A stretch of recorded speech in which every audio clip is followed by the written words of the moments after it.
what's up, everybody? This is Chris P at dorkdaily.com, along with the Delco Dork Gabe Riberio. I'm Bax. I'm in a couple of these videos somewhere along the way. Well, that's it, guys. Bye. So why are we together today, Gabe? What are we talking about today? So you and I had talked at the beginning of the year about what we wanted to bring to Dork Daily this year. And I had a series of movies that, thankfully, when you have a year that ends in a 5, you have a lot of good anniversaries. And I wanted to talk about one of a movie that is very near and dear to my heart that I love. And that is Heavyweights. In case you couldn't tell from the DVD and Blu-ray boxes. Which is its 30th anniversary this year. And my God, time is a cruel bitch. Why is it a cruel bitch? Because it reminds me how much older I'm getting. So thank God for my youthful lifestyle. You'll never be as old as me and Bax, so you have that going for you. That is true. I really wanted to cover this because we knew it had an anniversary, and it's more of a cult movie because it wasn't a success in theaters, and we wanted to go over, does it still hold up after 3 decades? I had never heard of it for the longest time. I think my earliest memory of it is just seeing it on TV in the late 90s, probably either on Disney Channel or Comedy Central, and I never actually, it was actually only this past week that I think I watched the entire thing. I had never... It's crazy that I lived with you and I didn't force you to watch this. Yeah, I mean, I had seen enough of it. I probably had seen like 75% of it, but in different pieces. So I knew, I was aware of Ben Stiller's character and kind of the gist of it and kind of the most famous scenes. But to actually kind of sit down and watch it, I could see why it didn't appeal to the masses back then, why the box office wasn't very great back then. But I also see why it kind of easily became a cult classic because it kind of flips the whole kid tropes on its head back then. Back then you'd always have the movies where, hey, there's the smart kid, there's the athletic kid, there's the fat kid. And this one's like, what if everybody was the fat kid? And the smart fat kid, the big athletic fat kid. Right. And then the skinny kid, which he's not a kid, he's Paul Feig. It's Feig, right? Feig. Paul Feig. Paul Feig is the skinny kid, and he's the one's kind of the butt of the jokes, but it's kind of done in a good-natured way. It's not in a mean way. And so I could see why that was very refreshing. And I think that you couple that with this insane character that Ben Stiller created, Tony Perkis, and which feels like a prequel to Dodgeball. And every time I talk to people about this movie, I was like, if you've seen this, it's pretty much a prequel to White Goodman. Yeah, I think Ben Stiller said that he recycled, he ripped off himself. He ripped off himself because he's like, well, nobody saw Heavyweights, so I'm just going to do this for Dodgeball. Some actors do that every movie. He does it all the time. But wait, if I can say about how I came to the movie, since you did make me watch it, I should have seen the movie, and I'm part of the problem. I didn't see it in theaters. You resisted it for a while because you're like, oh, I didn't really grow up with Disney. That's like a family. It's like, I've seen Mighty Ducks, but like, those are movies that I had growing up. I was like, I'm the same actors in the movie are your age. as those kids. Almost all the kids in that movie are right about the same age as me. I was like almost 16 when it came out, I guess. But I had no interest in it back then. I remember a couple commercials. That's it. I remember, and I don't remember it ever being on TV. If it was on Comedy Central, I pretty much only watched Comedy Central Disney from Channel. like 1995 to like 2003, and I don't ever remember seeing it. And I didn't have Disney back then. But again, I wasn't a Disney kid. But you had me watch it. I'm going to say it was 15 years ago, maybe 2010.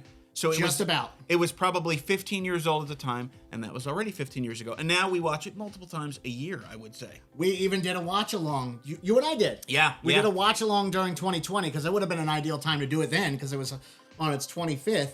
But then I was like, well, pandemic. I guess we're just doing a watch party and messaging each other. There's something I wanted to add to that. I want to give a shout out to our friend Dan Malone. Dan, I know you're watching this. I know you love this movie as much as I do. I'm so glad somebody watches this, but go on. I'm at my brother's house. I distinctly remember this. I'm on my laptop and I'm going through my Facebook feed. Our friend Dan shares a bit from this. Get off the scale. It's Josh getting on the scale and Tony says, get off the scale. Okay, then. Turn off. And I remember you commented because the feed blew up because it was a bunch of our mutual friends and we were all just quoting the movie. You're like, what is this? And I was the oldest one. You have never seen Heavyweights? That's going to end right now. And we watch it, and I want to say that was probably 15 years. It might even be 16 years ago, but let's say 15. I think it's got to be past 15 because we hung out with Dan in 2010. So I have to ask you guys, did you guys ever go to camp in the sense that was in this? No. Because I never went to camp, No. but I've worked for a camp. I can't remember the guy's name, but the guy that was doing the camera operator, Alan Covert, who's in a bunch of Adam Sandler movies. Kenny the cameraman. Yeah. Kenny the Kenny. cameraman. Yeah, I related him the most because I am usually that guy at the camp. I did work at a camp in 2012 when I was in my early 30s, but I never went to one because I was not an outdoor kid. Not for me. You had to be of a certain social class and had some money. You're like, please get my kids away from me for this. Rory summer. Garner's rich. They Yes. got a nice house. He's got a lot of money. Yes. No, I never went to camp. I had a small stint in the Boy Scouts, but then our Scoutmaster quit. Side note, my other favorite camping movie is Camp Nowhere? Bushwhacked. That's not a summer camp movie. That's Haven't that's seen the Boy either Scouts. It's a of Boy them. Scout. It's similar idea. It's not a summer camp I movie. thought you were going to but say Camp Nowhere. I remember commercials for Camp Nowhere and Bushwhacked around that same time, like 95, 96 began. Yeah. I was a teenager. I was playing hockey. See, I was in the Cub Scouts, so I Okay. really liked Bushwhacked a lot. That I was see. very relatable. There is actually one of the kids in Bushwhacked is in this movie. Philip, Oh, okay. the redhead kid with Yeah. glasses. Yeah. He's one of the kids Is in he Bushwhacked. the British kid? No, he's the geeky kid who's friends with the British kid. Okay. He's Nicholas. The Les Mis kid. Right? Yes, he's doing Vogue at It's the easy to dance. get them confused. Yeah, yeah. Yes. The two geeks. Watching that movie, and I don't know what the budget was for that movie, but I think it's only like 10 million. not very much, and No. it kind of made me miss the days of like kind of the simple comedy, low budget. I mean, not low budget, but I feel like every movie now is made for like $100 million, Yeah. $200 million, like even something that shouldn't be. Yeah. You know, Where's it and coming from? The issue is that there's no way you can break even on that. Even like most of the time, these movies are bombing the box office. Part of the problem, I think, is that when this movie was first released, it was in smack dab in the middle of February. Okay. Yeah, that's So a that- summer movie. Yeah, this is a It movie should about have a been. summer camp. You're watching it in the winter. Kids are out of school, yeah. Also, like, it didn't get good word of mouth. But I'll tell you what, even if it didn't make a lot in theaters, I swore, like, you'd probably go to, like, every fifth kid in your neighborhood probably had the VHS. Because on VHS and reruns on Disney, this probably did gangbusters. Well, that's what saved it. Yes. Yeah, that's what saved it, and that that was a common thing in the '90s if something didn't do well, and it lived on. It got a second wind in the video store. You know? Notice also how Ben Stiller, they interviewed him like a year ago because we were looking up, does he talk about heavyweights? And he says, I don't know if Disney remembers that they made it and it's not going to be top of their queue. And people say, oh, they would never make this movie today because it's body shaming. However, if you notice at the end of the movie, they learn that they don't have to change. Like, they win the tournament, they beat the rich athletic kids, Yeah. and if there was like a flash forward to like 6 weeks later and they'd all lost 30 pounds and like we're eating healthy now, that would be fat shaming, but they actually don't have to change at the end and find out that they're okay. Yeah, that's the one thing that I absolutely love this movie, but it's one of those things where it's just like, Tony's the bad guy because he wants them to lose weight, but they just want to stay fat. But also, Kinda. but Until they find out that there Tony's is a body jerk. positive message because at the end they still come out on top. Pat Finley gets the girl, and Yes. again they don't learn that. Well, you have to change. You have to lose weight. They get to be comfortable in their own skin. It is a surprisingly nuanced film, and Yeah. I think that wouldn't do well today. It still wouldn't, even though the message at the end is It's- body positivity. I did feel it was a very positive movie for the most part. Yeah. I mean, yeah, there's some like weird '90s things that probably didn't age well, like a couple little things here and there. Anytime you see like a fat character in a movie or show, like there's always like stereotypical things you do with that character, like they struggle. eat a lot. They Oh, that eat a kid lot. farted. Yeah. Yeah, and I remember the scene where they're breaking into Tony's cabin to find the can, but like they're playing it straight, like they're not. Like they're just regular kids. Like Yeah. they treat them like regular kids. And I that's think what this is really in liked. that period, even though not all these movies are from Disney, but it's a lot of those sports kids movies of that era. Mighty Ducks, Little Giants, half of them were in. Bushwhacked, Big Green. I played hockey, so I did see it's that. a lot of these. The it's a lot of- Sandlot. Sandlot. But I thought it was like, especially the end where, okay, they beat the bad guy, then they go crazy, with clearly is like, gluttony. Yes. And then then it's it looks like, like better, yeah. It looks like heaven in the moment and hell the next day. Yeah. right. It's And, indigestion the next day. and- Don't put Twinkies on your pizza. don't put, I was waiting for it. but like, it seemed like, hey, you know what? Like, you don't have to be like it. it's sadistic what he was doing. Like, just like he wasn't feeding them at all. He was making them walk 20 miles. Like he left the one kid there. He's like, leave him. He's a straggler. You know, although they commit a felony kidnapping, and that just gets kind of glossed over. You know. Well, we got video evidence of Tony. Like so Uncle it's Buck does the same thing. Like, oh, he just kidnapped that guy. He's going to prison. Yeah, but I think Tony was such an asshole that nobody cared. The adults didn't care. They looked the other way, but they'd have all been in big trouble. Well, I like that they, like, initially when they find Tony, they're like, oh my God, like, you can't kidnap somebody. Yeah. And Pat takes him off and then he curses him out and he's like, all right, you're going to stay. Exactly. So we never got into my Movie history logic. with this. Please. But like, if I'm going to be, I don't want to go super geek out with this, but... oh, you would never. No, I would never. I have to adhere to my moniker, so since I am the Delco Dork, this does have a Delco story, and I was telling these guys before. I didn't see this in theaters, but I remember distinctly when my mom came home with the VHS. Shout out to R.I.P. one of our childhood stores, the Brookhaven Kmart. R.I.P. Brookhaven Kmart. I have not looked back since, and now as you notice, I already have the DVD and the Blu-ray, so I've owned it on almost every form of physical media. I was with you when you bought that. Yes, you were. And I got this, speaking of Delco, the Suncoast in the Granite Run Mall. Nice. R.I.P. Nice. My brother used to work there. That's right. Yeah. Did he? I must have bought stuff from him back then. You probably did, yeah. We also had the poster in the back. You all have that one movie that you've seen and like your friends don't see it. You're like, what? We're watching this right now. And that's pretty much been me for the last decade and a half. Yeah, I'm still trying to get him to watch Blade Runner, but... I've seen it once. Sure. I don't remember which cut. But anyway. So, yeah, I mean, I think it holds up. My biggest criticism of the movie would be, and, I know looking backwards with hindsight, I felt like the pacing was a little weird after they defeat Tony, and then it feels like it goes on really long. Like, I like what they did. I like that. Okay, Tony's the best character, so it kind of we always say it's like I love this movie, and it's you want to see Camp Hope ultimately beat Camp MVP. You do, but like the movie does take a little bit of a dip once Tony leaves. Like it's almost like about like another 20-25 minutes. Yes. Whereas I feel like that probably could have been like 10 minutes. So I'm glad you brought that up because I had him watching the deleted scenes recently. We were watching this. The deleted extended scenes section of the Blu-ray is another movie. It's like an hour and a half. It's 97 minutes. And the Apache relay, as they call it, they're not trying to be derogatory. It's just paying homage. That was something that didn't age well, but there's a deleted scene. They didn't know any better. There's a deleted scene where Tim, Paul Feig's character, comes in and acts like a stereotypical Native American, and Roy, Kenan Thompson's character, breaks the fourth wall and says, "We apologize to any of the Native Americans." And that was filmed in 1994, so there you go.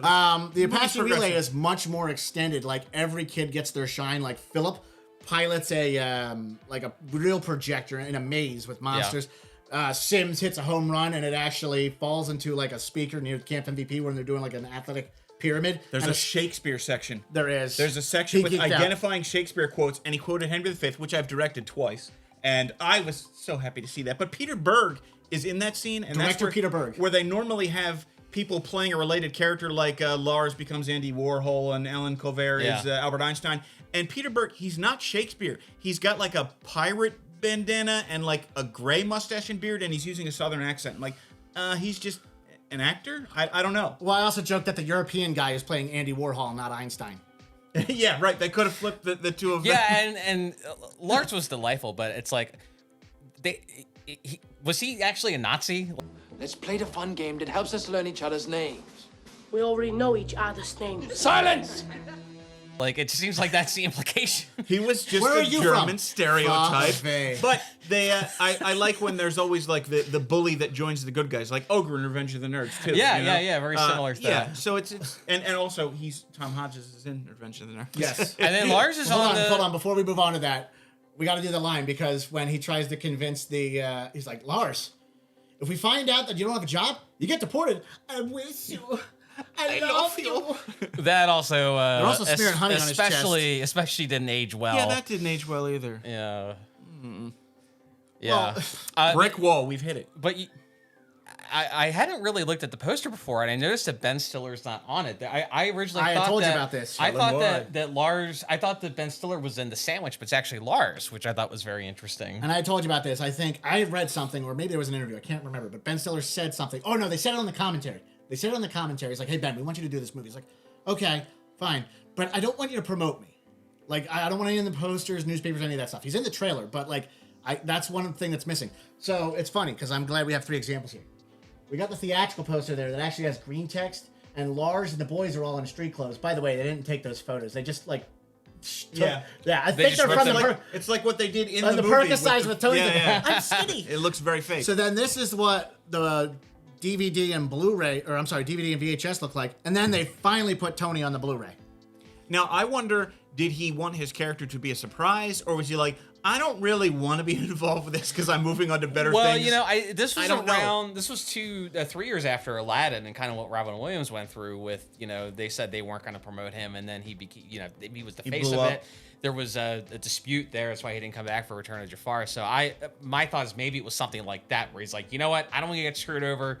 I'll do it for. I imagine he probably did it for less, so that they didn't promote him, and that's probably why he leaves the movie like 2/3 in. Right, and if he comes in only like 20 minutes in, he's only in like mainly that middle section where it all goes down. But I think he said in that one interview, like Judd Apatow just asked him, like, will you do this? Like, I'm writing this and you can play the bad guy because they're friends. Oh, and I think there's some free will too, because the script's written by Judd Apatow and the director Stephen Brill, who also worked on Mighty Ducks. If you can't tell, it's got a Mighty Ducks vibe. We got a couple Mighty Ducks in this. He had said something about. I think they gave Ben free will to do like ad-libbing. Well, a there's lot of ad-libbing for Tony. And So- he went all method, you said. He did. Like they said, like Ben would show up, like they'd have a call time, and Ben would make it just on time while he was on a job. Like he would literally run to the set in his He's get-up. one of those guys that's deceptively jacked in a lot of movies, like in Tropic Thunder, where you're like, wow, Yeah. he actually does look like, you know, Well, he's Rambo a- too. He's a really healthy eater, I read. Yeah, but like in Heavyweights, like dude was built like Bruce Lee, like he Yeah. was really in shape. Well, you know, I was thinking about this. I feel like Ben Stiller plays two characters. He does. He plays Jerk? kind of he plays the insane jerk, and he Yeah. plays like the regular Yeah, kind of everyman. awkward Yeah. everyman kind of guy. And I Along came Polly. I was trying to think like Meet the you know, Fockers. he usually plays the awkward kind of everyman, but like how many times has he played like the insane jerk? So obviously Heavyweights, Dodgeball. Happy premiere- Gilmore. His first movie, 1987, Hot Pursuit. Him and Jerry Stiller are the villains. They're like pirates. Deep cut, folks. But is he doing like? I understand he can play a bad guy. He's a sometimes, psychopath in it. Yeah, he's like a murderer. But doing the voice, doing the evil voice. A little bit. Bill, you're missing what's going on here. This is my big goddamn score, and you stuck your fat asses right in the middle of it. A little bit, but yeah, Okay. it's from 1987. John Cusack's in it, and Okay. he and Jerry Stiller, they're like murderous pirates that like steal people's boats and kill people. Like, yeah, it was on TV a lot back in the day. Now in Happy Gilmore, which he's returning Yes. as the same guy. Throw him out another Could window. also be in the Ben Stiller canon from Tony to He White could Goodman. He be. just bounced around Well, jobs being a jerk. I think Ben Stiller said that like what's the dodgeball guy's name? White Goodman. White Goodman. White Goodman is a cousin of Tony. Like, Right. it would make sense that you know there's some kind of relation. And there, has the so. same backstory where he was overweight and lost a bunch of weight and became Right. a fit nut. Yeah, like, yeah, it's yeah, the yeah, Same yeah. backstory. Now I eat success for breakfast. Eat skim milk. He's You eat pieces of shit for breakfast. Now we're back to Look at Happy that. Gilmore. There was another one where he played a really jerky version of himself on that show Extras with Ricky Gervais. Like, Okay. he was a jerk in that. But I feel like it's like the insane over the top guy, and we saw that. And even with Happy Gilmore, like I know he's a bad guy, but he's not really playing that guy too much. You can fix me a warm glass and shut the hell up. Yeah, it's there. It's there. And then I also there was an episode of Friends where he was kind of Oh, like yeah, Jekyll and yeah. Hyde. That's right, A little that's bit, right. Where he was, you know, he's like quack quack. Quick, quick, quick, quick! What are you quacking about? Dumb Donald Dodo! It's like screaming at forgotten Chandler's about ducks. that. I Yeah, have not yeah. watched, So Friends for a long time. I'm really curious, like how many times he's kind of done that character version of the character.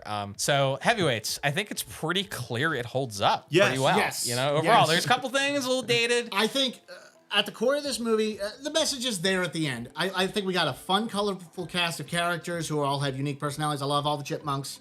They're all different in their own ways. Pat, Julie, and Tim are always great together. They got like a good dynamic. Tony just steals the show. We didn't even talk about how Ben Stiller, you said that he plays two versions of himself. And I was like, yes, he does. He does in this one too. Yes, yeah. he does. He's Tony Perkins Sr., the lighting fixture king. Right. Dressed like a bottle of Yeah. Bacardi. Which been really doing with yourself? really confused me because his actual dad Yes, is in the movie. and his mom. Yeah. And The his, Bushkins oh, are that's both his mom? in the yes. Never let anyone sign your checks. Yeah. I did not know that. It's But instead Jerry he Stiller plays and his Emir. own dad in it. And, Yes. and I'm like, yeah, that threw me off a little bit. My other favorite part of the movie is just, I think they do a really good job just showing kind of being a good mentor to kids, like being a Pat. good, like Pat's Pat essentially especially. Pat Pat's takes my on like a favorite. surrogate big brother to Jerry because Maury Garner seemingly doesn't care. I did not send you to go-kart camp. I did not send you to go-kart camp. I had to get that in for you, Frank. And the go-kart thing, like, I think that the scene where he's pushing him, I think it could have been cheesy, but I think it's actually really sweet. It does So, play. There's It works. There's a couple things, because we had mentioned the deleted scenes. There's some stuff in this that gets a little darker when it comes to Tony. Like, he's way more messed up. Two things in particular. There's a joke that can't fly because this is PG-13. I'm sorry, this is PG, and this would have made it PG-13. I know and which one you're going to say. Disney.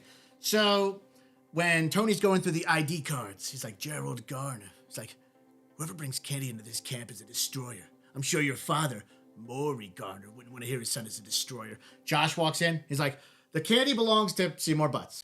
Candy belongs to Seymour Butts. Right? That's Seymour the Butts. movie. But if you're watching, Deleted scene. the mouth doesn't match up. There's an alternate dialogue here. It's like, the candy belongs to Peter Fitz. He's like, Peter Fitz? Who's Peter Fitz? Who's Peter Fitz? Any Peter Fitz if you try hard enough, Uncle Tony. That wouldn't make the cut. And Gabe, speaking of our other favorite line, before we forget, before the end of this thing, Tim Blake Nelson, great character actor. Yes, and this is Islanders, still, Team of the future. We always say and it's that. 30 years later, they still suck. Yeah, Also, I'm getting skinny, Tony. I mean, this movie can be quoted like crazy. deli meat. It's so interesting, the movies that wind up being quotable. It's like you can't plan for it. It just becomes I went to quotable. the Sizzler, had all you could eat, and closed the place down. And that's foreshadowing. He's shaving. That's why he can shave the balloon. So one other thing with During the rally. that would have made this for real dark. So when Tony shows up and they show the video to the parents, after he hits Maury Garner and does the backflip, he falls into the back of a wall and he grabs a bow and arrow off the wall and he's aiming it at Jerry's dad. Oh, like shit. he's gonna like point it, like shoot it at him. Jerry throws a pocket knife to Pat. Pat cuts the rope that has the chandelier from Tony Perkins Sr. and it falls and pins Tony to the ground. I like that because even though it makes Tony darker, it does make Jerry more of the hero there. Yeah. And Pat. Rather than Tony just kind of falling down and having a meltdown. Yeah. Yeah, Maury punches him, I of did. course. I Maybe I did didn't feel hold like him enough and out of something. I don't know. Yeah. I did feel like he kind of went out kind of quick. Like Yeah. that, I think that would have been cooler because then it would have kind of justified them kidnapping him. Yeah. a little bit. So. But yeah, I mean, it holds up for me, obviously. You and I make it a point to watch it every year. Like, when the weather breaks and it starts getting to be spring, because that's the thing. Like, this movie was actually shot in, like, late spring, but it's in North Carolina. Yeah. So you can see in certain shots, Spring like, of trees are 94. still dead. Yeah. And I bet you that water was cold, but they did the blob. That looks so much fun. But yeah, I mean, it's a staple for me. I'll get it going in the early spring and in the summer. I'll watch it multiple times a year. We baby. usually watch it like twice a year together. Yes. And for you, Bax. Yes, it holds up. That's why we watch it twice a year together. I just saw it a few days ago, and I can confirm it does hold up. I'll tell you what, it's always for the most part. it's always fun watching unanimous. movies with friends. You need to watch it with us sometime. You might get annoyed because we'll quote it so much, but it's always a fun time when you can enjoy a movie together with friends. I agree. I like watching a movie with you when it's not the first time I'm watching the movie. So because you you're don't welcome. you don't shut up. It's all right, pal. It's okay. You're not watching Heavyweights. You can watch it on your own. No, we can talk through heavyweights. He's seen it now. Yeah, I've seen we'll it now. make We it can- more fun. Yeah. And I also wanted to make sure, like, one last thing, because I don't know if everybody even knows this, because I forgot about it until we watched it years later.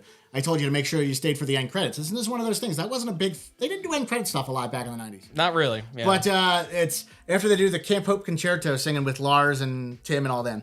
It's Tony at the door. He's like, I know what you're thinking. Another person hawking healing crystals. I like to call them... Interdimensional facilitator. And they just shut the door in Tony's face. Yes. Oh man, it's a classic. I love it. I think it's finally starting to, like, I think a lot of people who are our age or a little younger are starting to show it to their kids. I'm hoping it finally makes that marquee on Disney Plus one day. Ben Stiller's like, wait, people are watching Heavyweights? yeah. But it's good to have these. Yes, I- physical media, baby. It just goes to show. I mean, just good writing, good acting. I mean, I think you can have just something that has an impact, has a lasting impact. You know, has a really good shelf life. Yes, absolutely. So, with that being said, I'm Chris P. I'm Gabe Riberio. I'm Bax. We'll see you next time. I like to call them transformational facilitators.